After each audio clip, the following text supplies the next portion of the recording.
Hello, my name's Neil Ferguson. I'm the Milbank Family Senior Fellow at the Hoover Institution, and I chair the Hoover History Working Group.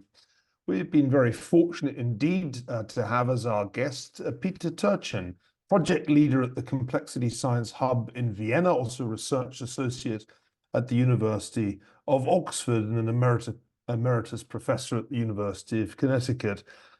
Peter is somebody who has pioneered an entire discipline, a kind of subfield of history, Cliodynamics. His approach has been to take quantitative methods, complexity theory, and a lot of computation, and apply those to historical problems, and in particular to the problems of the rise and fall of polities.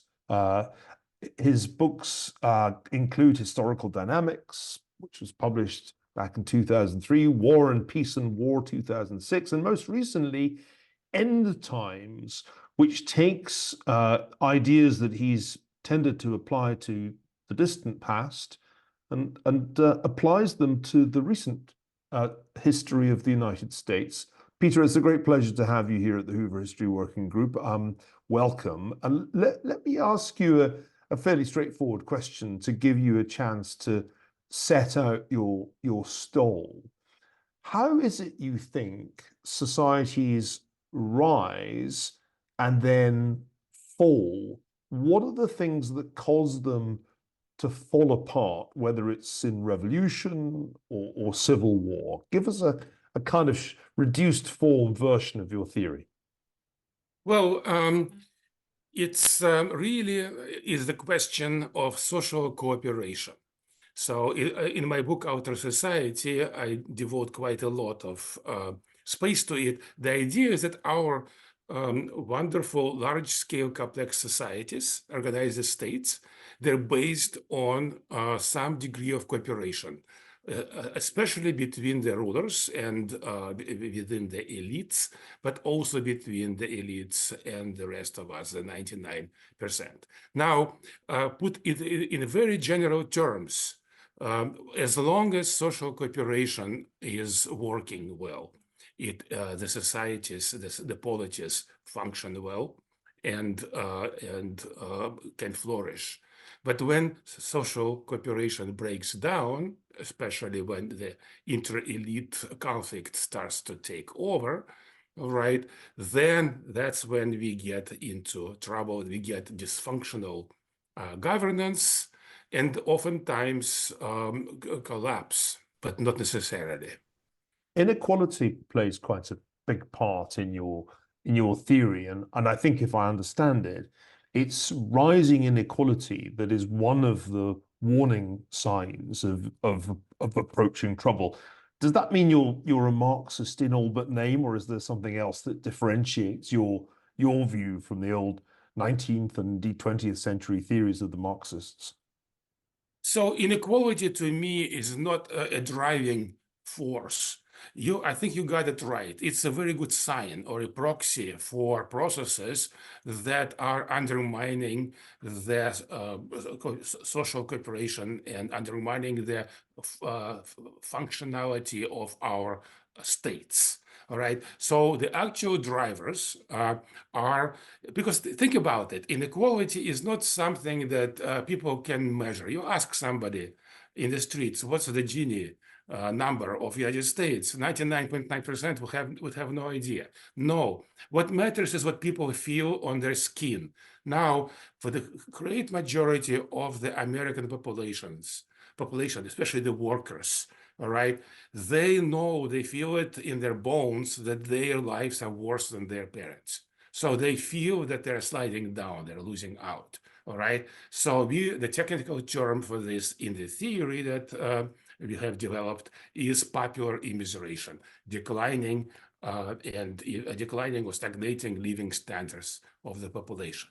But of course, when a population is getting immiserated, our wonderful economies continue to churn wealth. The wealth has to go somewhere. The wealth goes to the economic elites. These are the people who manage and own corporations and other businesses.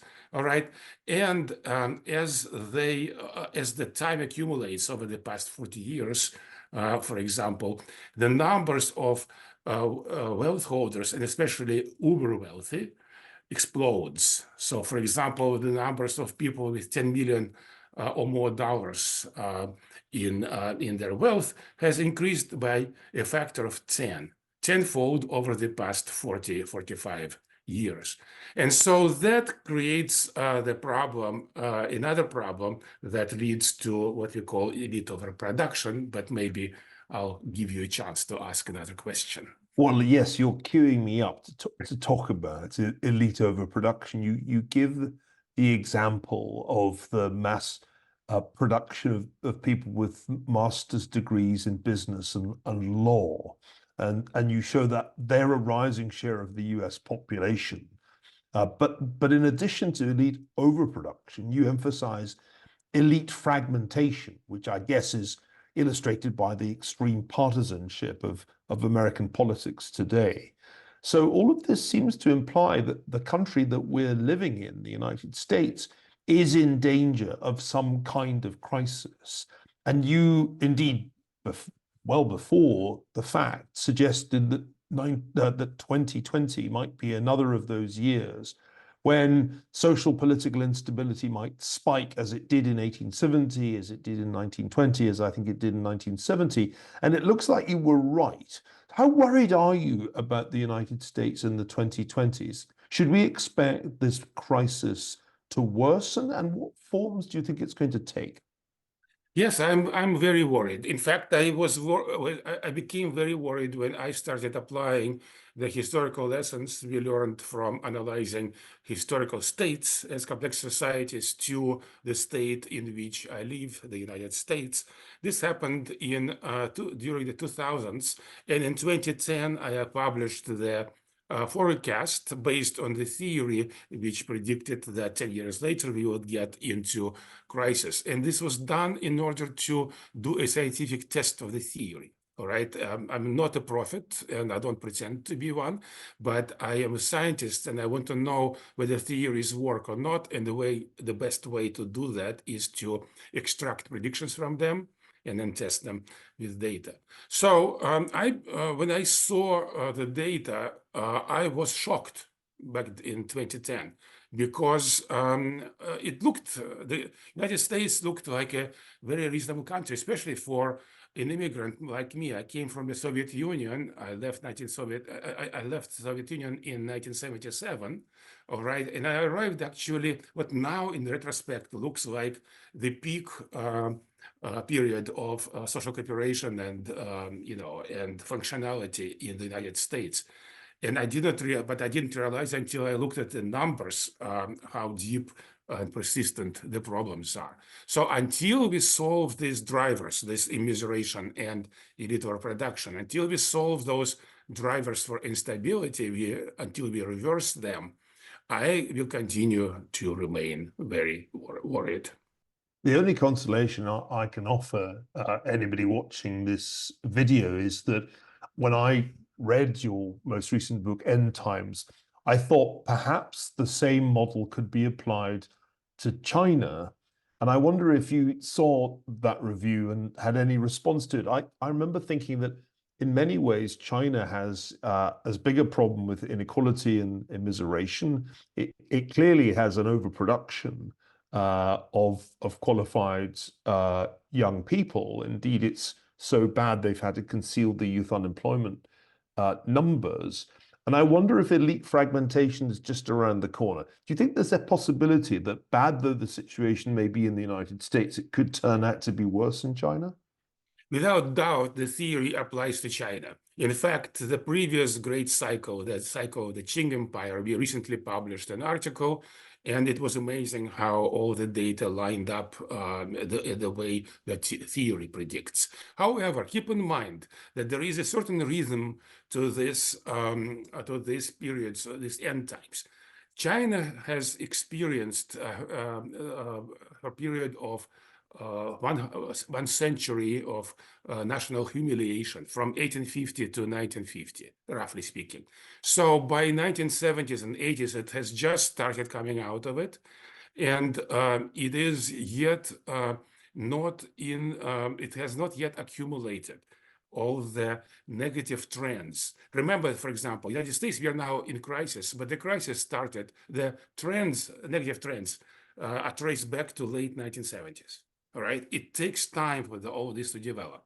Now, undoubtedly, if the Chinese leadership does not take our theory seriously, in about 30, 40, 50-year time, they will be in the same situation. But now they are not. But let me qualify it. I have not done as careful study on China as on several other countries. So let me just go by what I see happening in the popular news in the media. First of all, remember that China has a baby bust. They're so worried about it, but it is from the point of view of societal stability, this is actually a plus, because the numbers of young people who enter the labor market, right, at all the different levels, is shrinking, whereas the economy grows still quite reasonably well, and the new positions open up. All right. So in fact, about 10 years ago, China has exhausted its inexhaustible labor supply. All right. So yes, now we have read these persistent reports over the past couple of years that that young college graduates are the jobless rate amongst them is very high. Now, this is definitely a worrying sign. But the question is whether it will start to undermine the stability when it accumulates over the period of a decade or several decades. So let's see how well it will develop. Finally, so the third leg on which our theory stands is the state health. A big part of it is state legitimacy. Many people doubt the sociological, polls that Chinese respect their governance institutions much, much more than Americans are. But traveling in China and talking to many other people, it looks like these numbers reflect some reality. If that is correct, then losing legitimacy, also a lengthy process. The government has to do stupid and bad things for like 10, 20 years before they lose all that accumulated